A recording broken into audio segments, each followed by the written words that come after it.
Now, of course, this isn't something that I actually want to talk about to open the show, but, I mean, it's in the news, it's super obnoxious, everybody and their mother's talking about it, so I guess I have to kind of talk about it just real quick. We have a new pope. I don't know if you heard. And I had never actually, realized the ridiculous process that goes in for them to pick a new pope. So apparently all the whatever they're called, bishops or cardinals or whatever, they lock themselves into the Sistine Chapel in the conclave, the Pope's conclave, right? Nice word.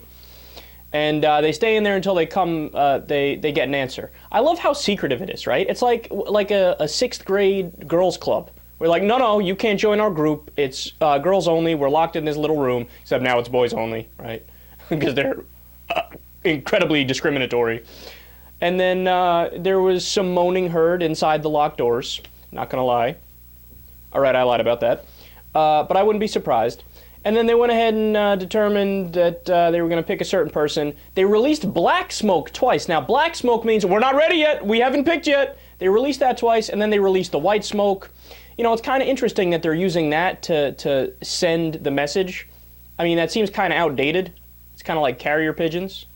You don't need a carrier pigeon because now we have telephones and texting. And oh yeah, if you wanted to, you could just speak. They could have said, yeah, we're not ready. But no, they have to do the smoke and make the big spectacle of everything. And then I love this. So they announced that there was a new pope, right? And I'm like, oh, okay, that's cool. So I go, I'm going all the different websites I go to, news sites. I'm trying to figure out, all right, well, who is it? Every single article I read was going, yeah, they announced that they have a new pope. They didn't tell us who yet. So why is this news any different from what happened a day and a half ago? Minus the fucking white smoke. Who cares about the smoke? Do you have news or do you not have news? And so there's a lag time. It's a try to make it make everybody get on the edge of their seat. Like, oh, I'm so excited for the new pope. And there are a lot of people that are excited for it, which is kind of sad in my opinion. So, all right, now I have all the information. It's a 76-year-old Argentinian cardinal. Now, 76 when it comes to Pope ages is actually young. Pope age is like dog ages. You know how dogs they have their own ages? Popes have their own age too. 76 is really young. The average Pope age, don't know if you know this, 136. All right, I lied about that too. But he's the first Jesuit Pope and the first non-European Pope since the 8th century. It's interesting. And now the most important question is, what are his stances on the issues? Now, you guys who follow this stuff closely are not going to be surprised to hear it's meet the new pope, same as the old pope. I mean, they're all cut from the same mold in terms of where they stand on the major issues of the day. But we will say there is one area where it's a victory. This pope was not in the Hitler Youth. So I guess you could say that's a step in the right direction. But on homosexuality, contraception, and abortion, he's considered to be among the most conservative in Latin America. Man, you have to be uber conservative to be the most conservative in Latin America. And which also leads me to think, I know, blasphemy, I'm evil, everybody hate me, but the fact that he's super anti-gay, more so than your average Catholic, leads me to believe that he's definitely gay. In 2010, for instance, did I even tell you his name? Cardinal Jorge Mario Bergoglio.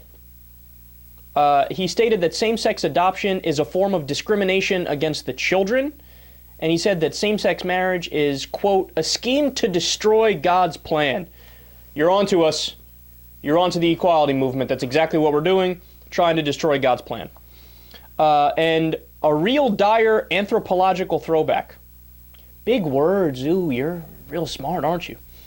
He strongly opposed legislation introduced in 2010 by the Argentine government to allow for marriage equality, writing a letter warning that it would gravely harm the family. Now, in terms of, not social issues, I'm sorry, in terms of economic issues, he actually is not bad. But that's how the popes always are. They're horrible on social issues, on, all the stuff we just mentioned, homosexuality, contraception, abortion, so on and so forth. but they're okay on issues of poverty. So in 2001, upon becoming a cardinal, Bergoglio discouraged people from spending the money to fly to Rome to celebrate with him and advised them instead to donate the funds to help alleviate poverty at home. That's certainly commendable. He lived in a simple apartment and cooked his own food and traveled by bus instead of a chauffeured limousine. So in some way, he kind of not only walks the walk, but talks the talk in terms of poverty issues. But the biggest whopper of them all, which, and by the way, I just learned all this stuff right before I came on air here, because we just, maybe, I don't know, an hour ago, we heard that was a new pope. So Bergoglio, I'm pronouncing that like such a white, Caucasian, whiterson. I'm like, Bergoglio. No, Bergoglio. Is that better? I don't know. Has been criticized by the Society of Jesuits for his behavior during the 1973 to 1983 dictatorship in Argentina, with some journalists claiming that he perverted human rights groups, perverted.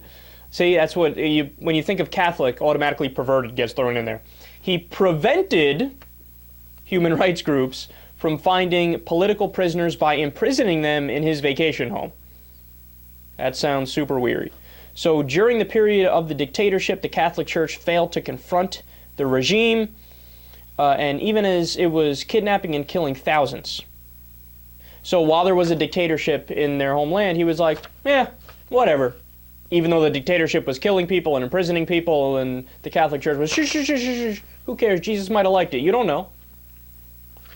So incredibly hypocritical there. And what else? I got one more thing here. Oh yeah, the church eventually issued a blanket apology for its actions in October of 2011 in regards to the Argentinian dictatorship and their silence. Though Bergoglio invoked his right under Argentine law to refuse to appear in open court to address two cases in which he was directly involved. And when he did testify in 2010, his answers were evasive. And the name he picked was Francis, because, mature adults, that's what we do, is we wear dresses and capes, and we pick the name of another man to use as our nickname.